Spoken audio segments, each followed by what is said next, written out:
Ahoj, dnes si ukážeme, jak si sami můžete vyměnit silent bloky ramen na vašem offroadu, i pokud nemáte hydraulický lis. Vítejte u Offtouru.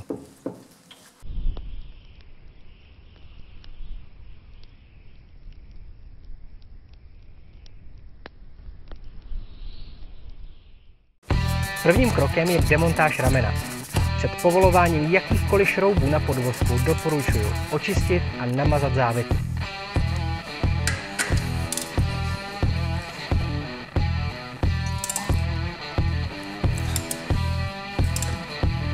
Rameno drží 2 šrouby na nápravě a 1 šroub ve střední části vozidla od prahy.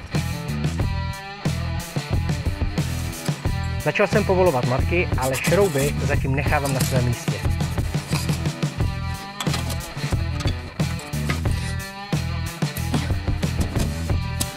Pokud to jde stuhat, musíme to poklepem, dokud nepovolí šroub, a nebo kamera. Pro demontáž jednoho ramena nemusíme vozidlo zvedat, ani nemusíme demontovat kolo. Stačí jen dobře zajistit a zabrzdit obě nápravy. Když povolíme všechny 3 matky, musíme demontovat další prvky na ramenu. V případě Suzuki Jimny je to lanovod ruční brzdy, připevněný jedním šroubem s 14 mm hlavou a kabel čidlu ABS, upevněný 3 šrouby s 10 mm hlavou. Majitelé starších vozů bez ABS mají o trochu méně práce.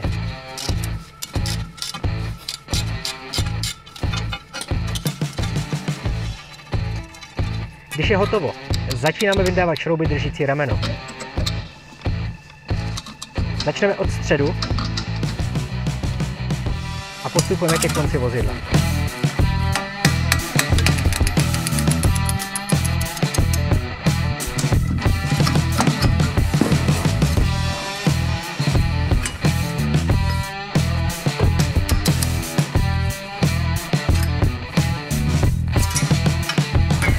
Silent bloky stářím tvrdnou a praskají. Je to jeden z běžných spotřebních dílů, který nikdy nevydrží celou životnost vozidla.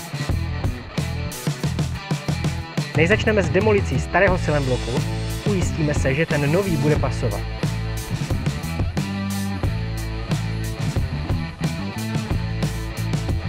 Pro demontáž silent bloku se běžně používá hydraulický lis. Pokud ho ale nemáme, vezmeme kladivo a pustíme se do práce.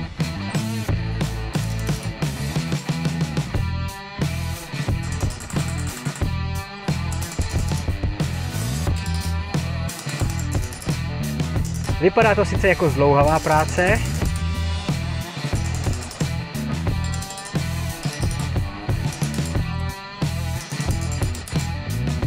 ale jde to celkem od ruky.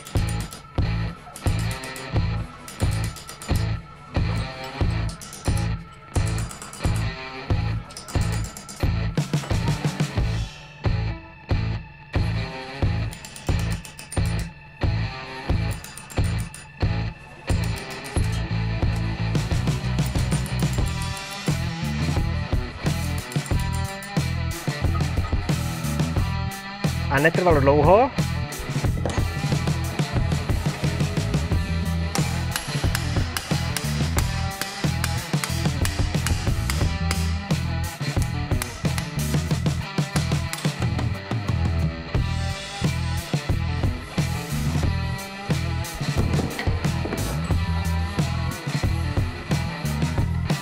Při vkládání se pokusíme natočit silent blok pod stejným úhlem, jako byl ten původní.